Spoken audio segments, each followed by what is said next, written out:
Gyanodaya academy में आप सभी का स्वागत है। यहाँ हम साथ मिलकर सरलता से सीखने का प्रयत्न करते हैं। आपका ज़्यादा वक्त ना लेते हुए सीधे टॉपिक पे आता हूँ। आज हम भूगोल विषय एनसीईआरटी छठे क्लास से प्रारंभ करेंगे और क्लास 12 तक यानी 12वीं क्लास तक भूगोल विषय को समझने का प्रयत्न करेंगे। जैसा कि हम जानते हैं या आपको पता होगा कि भूगोल, जिसे अंग्रेजी में जियोग्राफी कहा जाता है, ये दो ग्रीक शब्द यानी जियो और ग्राफिया से मिलके बना है। जियो का मतलब होता है पृथ्वी और ग्राफिया का मतलब होता है लिखना। यानी सरल शब्दों में कहा जाए तो पृथ्वी के बारे में लिखना या अध्ययन करना ही ज्योग्राफी है और इसमें इसी विषय पे हम लोग चर्चा करेंगे। मैं आपको बता दूं कि जो जियोग्राफी शब्द है इसका सर्वप्रथम उपयोग एरेटोस्थेनीज महोदय ने किया था, जो एक ग्रीक के बहुत प्रख्यात भूगोलवेता थे। तो आइए छठे क्लास का जो पहला अध्याय है वहां से हम शुरू करते हैं। छठे क्लास का जो पहला अध्याय है उसका नाम है सौरमंडल में पृथ्वी। अब इस अध्याय में आपको दो शब्द देखने मिलेंगे। पहला सौरमंडल यानी सोलर सिस्टम और दूसरा पृथ्वी यानी अर्थ। इन दोनों पे चर्चा करने से पहले हमें ब्रह्मांड के विषय में थोड़ी जानकारी ले लेना अति आवश्यक है। ब्रह्मांड, जिसे यूनिवर्स कहा जाता है अंग्रेजी में, ये इन्फिनाइट है, इसकी कोई सीमा नहीं।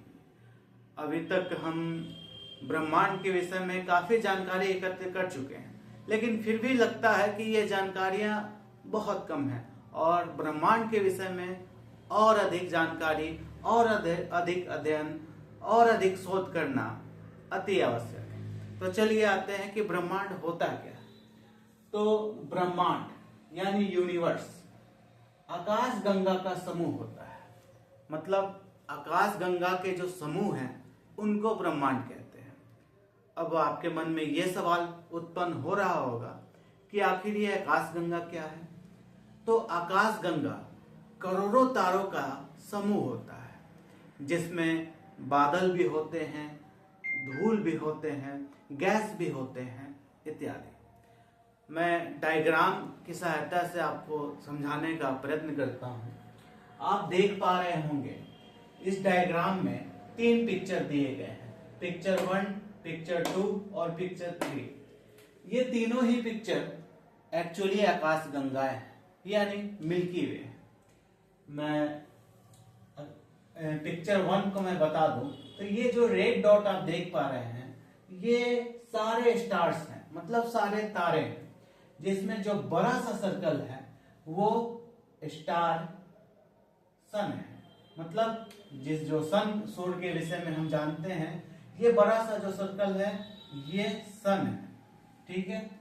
और सन के बाद जो आप ब्लू सर्कल देख रहे हैं वो सौरमंडल में स्थित यानी उसके परिवार हैं, उसके प्लैनेट हैं, जिसके विषय में हम आगे अभी अपने अध्याय में चर्चा करने वाले हैं। यहाँ जो ब्लैक सर्कल आप देख पा रहे होंगे ये प्लैनेट के उपग्रह हैं, जिसे हम सैटेलाइट कहते हैं। तो मैं आशा करता हूं कि आपको समझ में आ रहा होगा कि आखिर ब्रह्मांड क्या है और आकाशगंगा क्या है।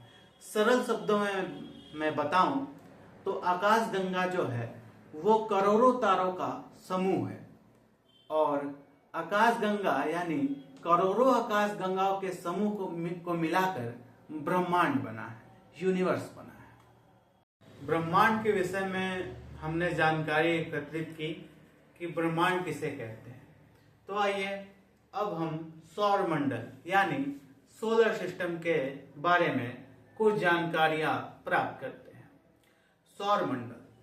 सौरमंडल, जिसे इंग्लिश में सोलर सिस्टम कहा जाता है, सूर्य को लेकर सूर्य के साथ 8 ग्रह यानी 8 प्लैनेट, उपग्रह यानी प्लैनेट के जो उपग्रह होते हैं वो क्षुद्र ग्रह यानी एस्टेरॉयड और उल्का पिंड यानी मेटेरॉयड से मिलकर बना होता है। यानी सौर मंडल इन सभी को मिला के, इन सभी सूर्य, 8 ग्रह, उपग्रह, क्षुद्र ग्रह और उल्का पिंडों को मिला के संयुक्त रूप से सौर मंडल या सौर परिवार कहा जाता है। डायग्राम की सहायता से हम समझने का प्रयत्न करते हैं। सौर मंडल में जो सूर्य है, सूर्य एक तारा है यानी स्टार है, वो सौर मंडल का मुखिया होता है। बाकी जो 8 ग्रह हैं, मैं बताना चाहूंगा कि 2006 के पहले सौर मंडल में ग्रहों की संख्या कुल 9 थी, जिसे 2006 में प्लूटो को ग्रहों की श्रेणी से निकाल दिया गया, क्योंकि वो अन्य ग्रहों के परिक्रमण पथ में बाधा बन रहा था। वर्तमान में उसे बौना ग्रह या ड्वार्फ प्लैनेट के नाम से जाना जाता है। अब सौर परिवार में कुल 8 ग्रह हैं, जैसे बुध, शुक्र, पृथ्वी, मंगल, बृहस्पति, शनि, अरुण और वरुण। तो सौर मंडल में सूर्य, उसके 8 ग्रहों के उपग्रह, क्षुद्र ग्रह और उल्का पिंड आते हैं। जैसा कि आप डायग्राम में देख पा रहे होंगे, यहाँ सन रेड कलर से बना हुआ आप देख रहे होंगे। सूर्य जो पृथ्वी से सबसे नजदीक का तारा है, जो सन है, सूर्य है, वो हमारी पृथ्वी से सबसे नजदीक का तारा है। और हमारी पृथ्वी से दूसरा सबसे नजदीक का तारा है, वो है प्रॉक्सिमा सेंचुरी। ये हमारी पृथ्वी से दूसरा सबसे नजदीकी तारा है। सौर मंडल में आप देख पा रहे होंगे कि यहाँ ये रहा बुध, ये शुक्र, ये पृथ्वी, ये मंगल, ये बृहस्पति, ये शनि, ये अरुण और ये वरुण। ये 8 ग्रह सौर मंडल के हिस्सा है। इसके साथ साथ सौर मंडल में ग्रहों के उपग्रह, जैसे हमारी पृथ्वी का मात्र एक उपग्रह है चंद्रमा, मंगल का मात्र 2 उपग्रह है फोबोस और डिवोस, और सौर मंडल में बृहस्पति ग्रह के सबसे अधिक उपग्रह पाए जाते हैं। आप डायग्राम में देखें तो मंगल और बृहस्पति के बीच में ये जो आप देख पा रहे होंगे, ये ब्लैक कलर के डॉट हैं, एक्चुअली यही क्षुद्र ग्रह हैं, जिसे एस्टेरॉयड कहा जाता है। और रही बात उल्का पिंड की, तो कभी कभी क्या होता है कि यही एस्टेरॉयड या ग्रहों के जो टुकड़े होते हैं, वो पृथ्वी के वायुमंडल में आ जाते हैं और हमें जलता हुआ आसमान में कुछ दिखाई देता है रात्रि के समय। वही उल्का पिंड उसी को कहते हैं, जिसे अंग्रेजी में कहा जाता है मेटेरॉयड। ठीक है, तो हमने ब्रह्मांड, उसके बाद सौर मंडल के विषय में जानकारी एकत्रित की। अब आइए हम सौर मंडल के जो विभिन्न अंग हैं, जैसे सूर्य एक तारा है, तो तारा, ग्रह यानी प्लैनेट, उपग्रह यानी सैटेलाइट, क्षुद्र ग्रह यानी एस्टेरॉयड और उल्का पिंड यानी मेटेरॉयड के विषय में एक एक करके जानकारियां प्राप्त करने का प्रयत्न करते हैं। अब स्टार, तारा कहते किसे हैं? तो बेसिकली तारा जिस खगोलीय पिंड यानी सेलेस्टियल बॉडी, मैं बताना चाहूं कि ब्रह्मांड में जो भी चीजें हम रात्रि के समय चमकता हुआ दिखता है, वो सेलेस्टियल बॉडी है यानी खगोलीय पिंड है। तो आइए अब जानते हैं कि तारा किसे कहते हैं। तो जिस खगोलीय पिंड यानी सेलेस्टियल बॉडी का अपना प्रकाश यानी लाइट और ऊष्मा यानी हीट होता है, उसे तारा कहते हैं। सरल शब्दों में, जिस सेलेस्टियल बॉडी यानी खगोलीय पिंड के पास अपना प्रकाश और अपना ऊष्मा होगा, वो तारा कहलाता है। जैसे सूर्य क्या है? एक तारा है। अब तारे क्या होते हैं? तारों में ही एक आता है नक्षत्र मंडल, जिसे कहते हैं कॉन्स्टेलेशन। अब नक्षत्र मंडल क्या होता है? तो तारों के समूह द्वारा कुछ विशेष प्रकार की आकृति बनती है, जिसे हम आम आंखों से नहीं देख पाते। काफी ध्यान से रात्रि के समय जब हम देखेंगे तो पाएंगे कि हाँ, कुछ तारों के समूह मिलके कुछ आकृतियां बनाते हैं। असल में उसे ही नक्षत्र मंडल कहते हैं। जैसे कि अर्सा मेजर क्या है? एक नक्षत्र मंडल है। बिग बियर क्या है? एक नक्षत्र मंडल है।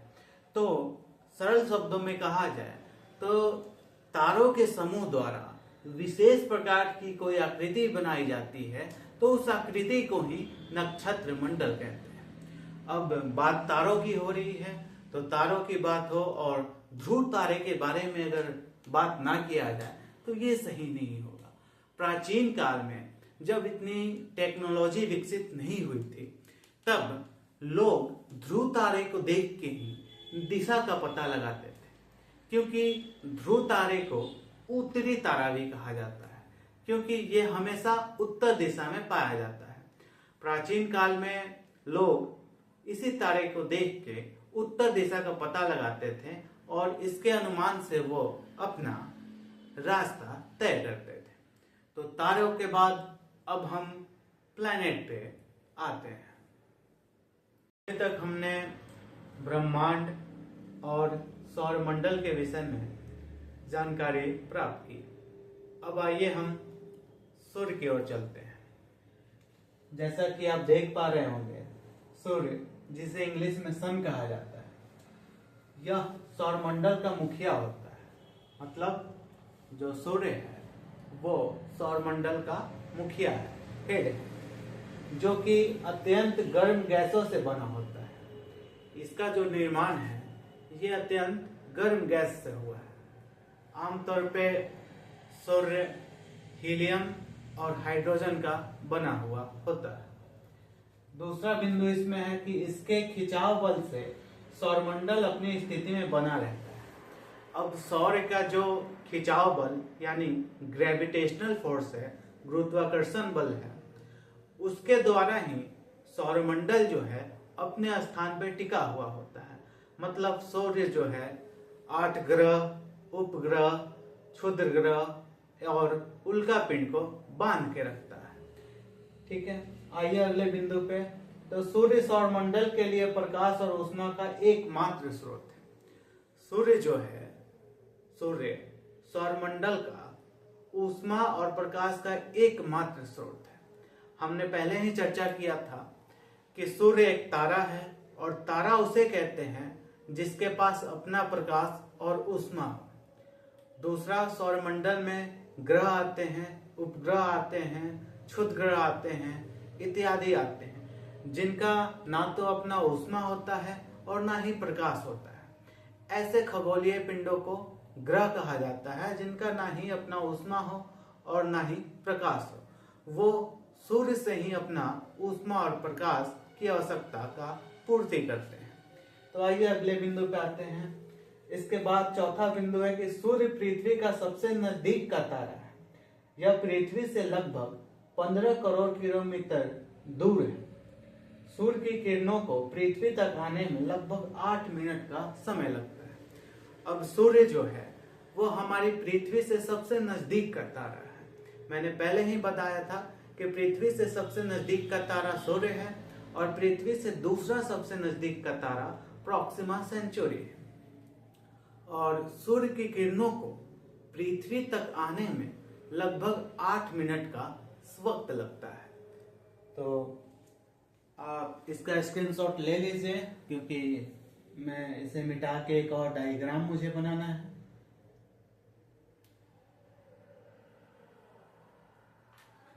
आपने स्क्रीनशॉट ले लिया होगा। आइए सूर्य के बाद हम ग्रह और उपग्रह पे के विषय में जानकारी प्राप्त करते हैं।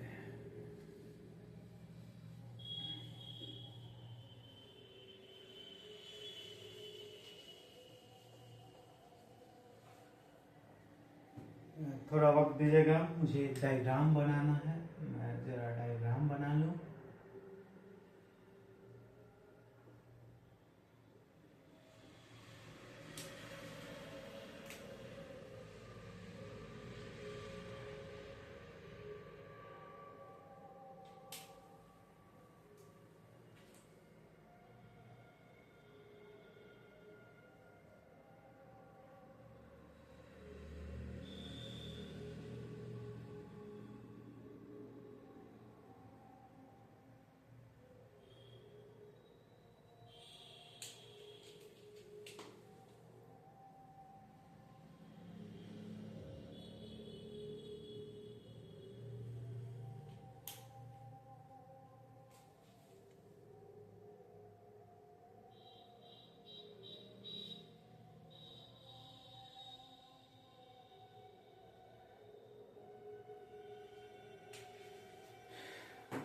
तो आइए सूर्य के विषय में जानकारी प्राप्त होने के पश्चात हम आते हैं सौरमंडल के अगला अवयव ग्रह पे।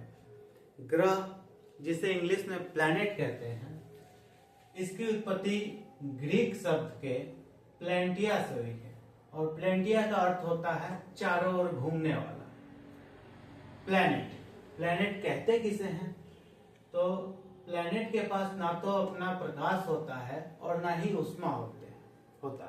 मैंने पहले ही बताया कि ऐसे खगोलीय पिंड जिनके पास ना अपना ऊष्मा हो और ना ही प्रकाश हो, उन्हें ग्रह कहते हैं।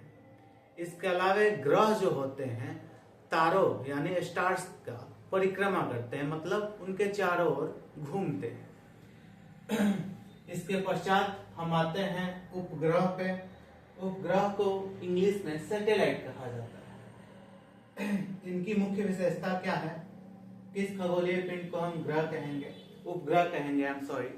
तो उपग्रह भी ऐसे खगोलीय पिंड होते हैं जिनके पास ना तो अपना प्रकाश होता है, मतलब ना अपनी लाइट होती है, और ना ही ऊष्मा यानी हीट होती है, और ये ग्रहों का परिक्रमा लगाते हैं। मतलब उपग्रह जो हैं उनके पास भी ना अपना प्रकाश और ना ही ऊष्मा होगा और ये ग्रहों की परिक्रमा लगाएंगे। आइए हम डायग्राम की सहायता से समझते हैं। ये सेंटर में आप सन को देख रहे होंगे।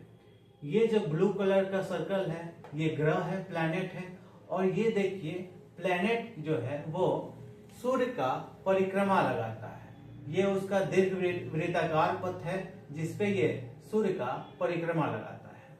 और यहाँ ब्लैक सर्कल में आप देखेंगे कि ये उपग्रह है, और उपग्रह क्या कर रहा है? तो ये प्लैनेट मतलब ग्रह का चक्कर लगा रहा है, परिक्रमा कर रहा है। तो बेसिकली प्लैनेट जो हैं उनका भी अपना प्रकाश और ऊष्मा नहीं होता, और सैटेलाइट जो हैं उनका भी अपना प्रकाश और ऊष्मा नहीं होता। प्लैनेट जो हैं वो स्टार्स मतलब तारों की परिक्रमा करते हैं, और सैटेलाइट मतलब उपग्रह जो हैं वो प्लैनेट यानी ग्रहों की परिक्रमा करते हैं। तो इन दोनों में बेसिकली यही डिफरेंस है। तो आइए ग्रह और उपग्रह के बारे में जानकारी लेने के पश्चात मैं अब इस डायग्राम को देखते हैं। इस डायग्राम में आप देखेंगे तो ये रेड, ये तो आपको ऐसे ही दिख रहा होगा कि ये सन है। सन के बाद है जो है हमारे 8 प्लैनेट हैं। उनकी स्थिति क्या है? तो शुरू में आएगा बुध मतलब मरकरी, उसके बाद आएगा शुक्र मतलब वेनस, उसके बाद आएगा मंगल यानी उसके बाद तीसरे नंबर पे आएगा पृथ्वी यानी अर्थ, और चौथे नंबर पे आएगा मंगल यानी मार्स। ये जो आप देख रहे होंगे पट्टी, इसे कहते हैं क्षुद्र ग्रह पट्टी, यानी क्षुद्र ग्रह जो हैं वो मंगल और बृहस्पति के बीच में स्थित है। आपको क्लियर दिख रहा होगा, ये क्षुद्र ग्रह पट्टी है। ये मंगल मतलब मार्स और ये बृहस्पति मतलब जुपिटर, और इन दोनों के बीच में ही क्षुद्र ग्रह पाए जाते हैं। अब आपके मन में ये सवाल उठ रहा होगा कि क्षुद्र ग्रह क्या होते हैं? तो क्षुद्र ग्रह बेसिकली प्लैनेट के टूटे हुए भाग होते हैं जिनका विस्तार मंगल और बृहस्पति के बीच में पाया जाता है। अब एक और बात मैं यहाँ पे आपसे डिस्कस करना चाहूंगा कि ये जो क्षुद्र ग्रह पेटी है, इसके ऊपर जो ग्रह आप 4 ग्रह देख रहे होंगे यहाँ पे, ये बुध, शुक्र, पृथ्वी और मंगल, ये ऊपर के जो 4 ग्रह हैं इसे आंतरिक ग्रह कहा जाता है। मतलब क्षुद्र ग्रह से ऊपर जो 4 ग्रह हैं उन्हें आंतरिक ग्रह कहा जाता है। ये बेसिकली ठोस होते हैं, ये चट्टान के बने होते हैं। और क्षुद्र ग्रह के नीचे जो आप 4 ग्रह देख रहे होंगे, बृहस्पति, शनि, अरुण और वरुण, ये बेसिकली तरल और गैसों के बने होते हैं, ठीक है, और इन्हें बाह्य ग्रह कहा जाता है। अब हम आते हैं अपने इस चार्ट की ओर। तो आप देखेंगे इस चार्ट में दिया गया है क्या क्या, मैं बता दूं। पहले ग्रह का नाम, उसके बाद ग्रहों की सूर्य से दूरी, उसके बाद उनका परिक्रमा काल, मतलब कितना वक्त लेते हैं, कितना वक्त लगता है उनको सूर्य का एक चक्कर लगाने में। उसके बाद घूर्णन काल, अपने अक्ष पे जो घूमते हैं, अपने अक्ष पे जो घूमते हैं उसमें कितना समय लगता है, इसके विषय में दिया गया है। उसके बाद उपग्रह की संख्या, किस प्लैनेट यानी किस ग्रह का कितना उपग्रह है, इस विषय में यहाँ बताया गया है चार्ट में। तो आइए इस चार्ट को समझते हैं। सबसे पहले सूर्य से सबसे नजदीक का जो ग्रह है वो है बुध, जिसे इंग्लिश में मरकरी कहा जाता है। इसकी सूर्य से दूरी है 5.8 करोड़ किलोमीटर। इसका परिक्रमा काल है 88 दिन, इसका घूर्णन काल है 59 दिन और इसके उपग्रहों की संख्या 0 है, मतलब बुध का कोई भी उपग्रह नहीं है। सूर्य से दूसरा सबसे नजदीक का जो ग्रह है वो है शुक्र यानी वेनस। और वेनस की सूर्य से दूरी कितनी है, तो 10.8 करोड़ किलोमीटर। और वेनस को सूर्य का एक परिक्रमा लगाने में कितना समय लगता है, तो इसे लगते हैं 255 दिन। इसका घूर्णन काल क्या है, मतलब अपने अक्ष पे कितने दिनों में घूम जाता है, तो ये जो है वो 243 दिन में एक घूर्णन पूरा करता है। उसके बाद देखते हैं इसकी भी उपग्रह की संख्या क्या है, तो 0 है। तीसरे सूर्य से तीसरा सबसे नजदीक का जो ग्रह है वो है पृथ्वी यानी अर्थ, हमारी पृथ्वी, हमारी माता। इसे जो है, इसकी दूरी जो है सूर्य से 15 करोड़ किलोमीटर है और इसका परिक्रमण काल जो है 365 दिन 1/4, मतलब 365 दिन 6 घंटे में ये सूर्य का एक चक्कर पूरा कर लेती है। इसका घूर्णन काल क्या है, अपने अक्ष पे कितने वक्त में घूम जाती है, तो ये लगभग नहीं, एक्यूरेट 23 घंटे 56 मिनट और 4 सेकेंड में अपने अक्ष पे एक बार घूम जाती है। और इसके चंद्रमा की संख्या कितना है, मतलब इसके उपग्रह कितने हैं, तो इसका उपग्रह मात्र एक है जो कि अपना चंदा यानी जो चंदा मामा हम जिसे कहते हैं वो अर्थ का एकमात्र उपग्रह है। अब आते हैं सूर्य से चौथा सबसे नजदीक का जो ग्रह है वो है मंगल यानी मार्स। अब इसकी सूर्य से दूरी कितनी है, तो 22 करोड़ किलोमीटर और इसको सूर्य का एक चक्कर लगाने में कितना वक्त समय लगता है, तो ये लगता है 687 दिन। 687 दिन में ये सूर्य का एक परिक्रमा पूरा कर लेती है। इसको अपने अक्ष पे घूमने में कितना समय लगता है, तो एक दिन में ये अपने अक्ष पे घूम जाती है। इसके उपग्रहों की संख्या कितनी है, तो इसके उपग्रहों की संख्या 2 है, जिसका नाम है फोबोस और डिबोस। अब सूर्य से दूरी के अनुसार जो 5वां ग्रह है वो है बृहस्पति यानी जुपिटर। अब जुपिटर जो है उसकी सूर्य से दूरी है 77 करोड़ किलोमीटर और इसको सूर्य का एक चक्कर लगाने में कुल 11 साल और 11 माह का समय लगता है। और इसको अपने अक्ष पे घूमने में कितना समय लगता है, तो 9 घंटे 56 मिनट और इसके उपग्रहों की संख्या कितनी है, तो 16। अब सूर्य से दूरी के अनुसार छठा जो ग्रह है वो है शनि यानी सैटर्न। इसकी सूर्य से दूरी कितनी है, तो 143 करोड़ किलोमीटर। इसका परिक्रमण काल कितना है, मतलब सूर्य का चक्कर लगाने में कितना समय लगता है, तो 29 साल 5 माह का समय लगता है। अपने अक्ष पे घूमने में कितना वक्त लेता है, तो 10 घंटे 40 मिनट। इसके उपग्रहों की संख्या कितनी है, तो 30 से अधिक। यहाँ पे देखने योग्य बात यह है कि जो शनि है उसके उपग्रहों की संख्या सर्वाधिक है, मतलब 30 प्लस है। अब जो सूर्य से दूरी के अनुसार 7वां जो ग्रह है वो है अरुण यानी यूरेनस। अब यूरेनस की सूर्य से दूरी कितनी है, तो 287 crore kilometre. I am sorry, तो अरुण यानी यूरेनस की सूर्य से दूरी कितनी है, तो 287 करोड़ किलोमीटर।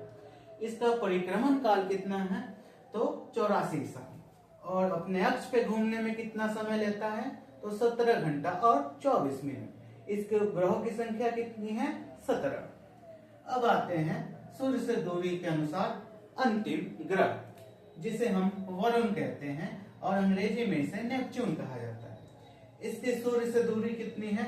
तो 449 करोड़ किलोमीटर। ये सूर्य का परिक्रमा करने में कितना समय लेता है? 164 साल। और अपने अक्ष पे घूमने में कितना वक्त लेता है? तो 16 घंटे 7 मिनट। और इसके उपग्रहों की संख्या कितनी है? तो इसके उपग्रहों की संख्या है 8। तो हमने इस चार्ट को देखा, आप पहले स्क्रीनशॉट ले लें।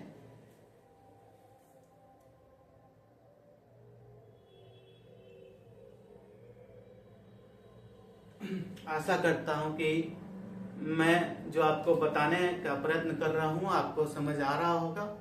अगर बेहतर की कोई गुंजाइश है तो आप कमेंट में अवश्य बताएं, मैं और अच्छे से समझाने का प्रयत्न करूंगा। एक चीज इस चार्ट में आप देख रहे होंगे कि सूर्य से दूरी जैसे जैसे दूरी बढ़ती जा रही है, उसका घूर्णन काल जो है प्लैनेट का वो कम होता जा रहा है।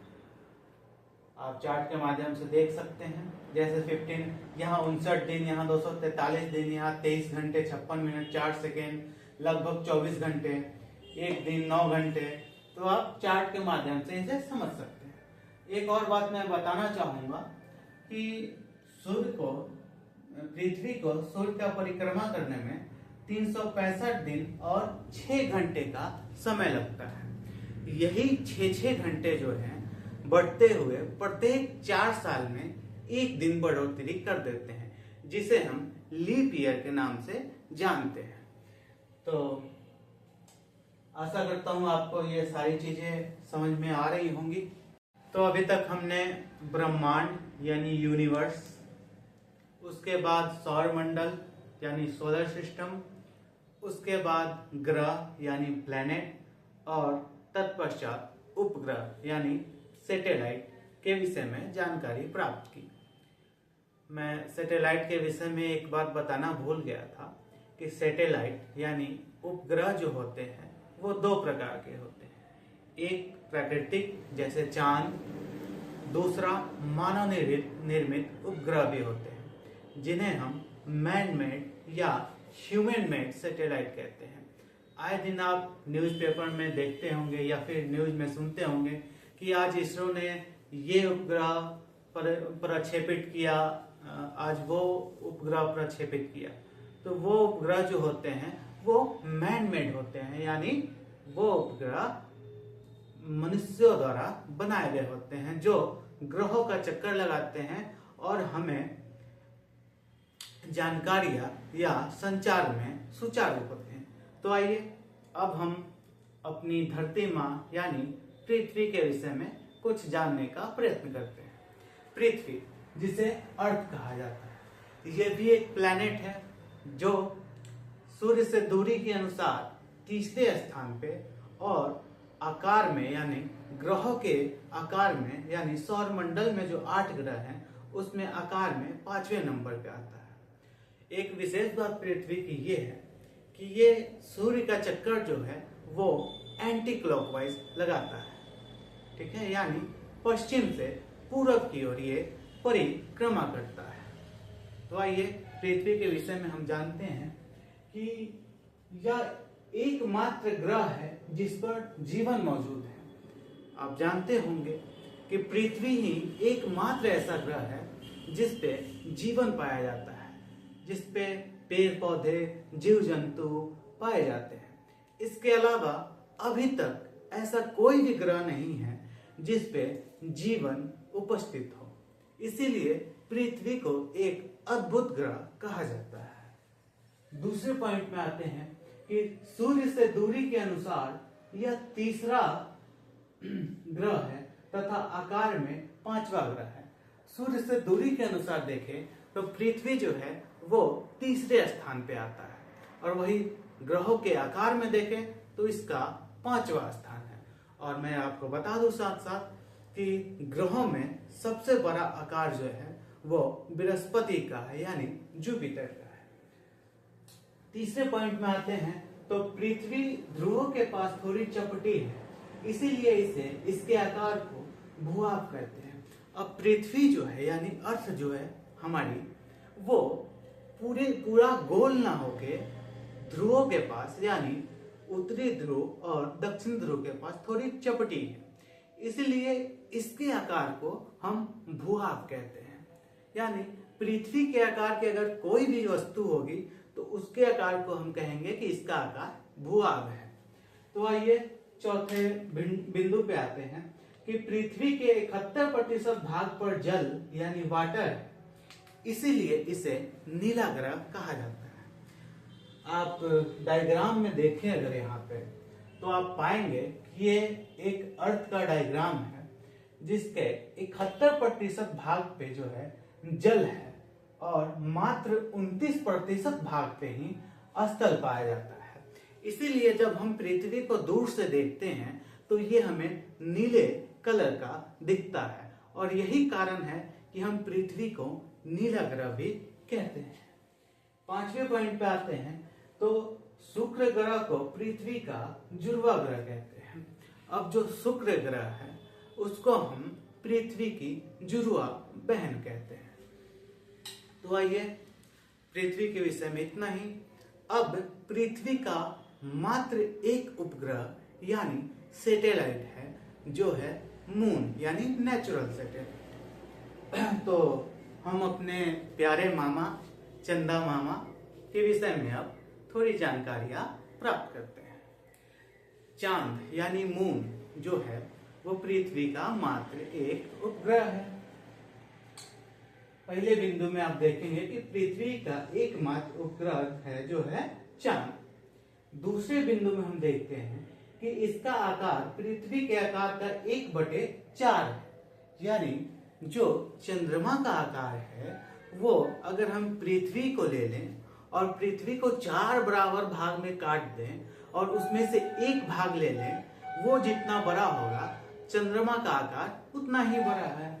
आप यहाँ पे डायग्राम के सहायता से देख भी सकते हैं इस चीज को। उसके बाद तीसरे बिंदु पे आते हैं कि पृथ्वी से दूरी 3,84,400 किलोमीटर है।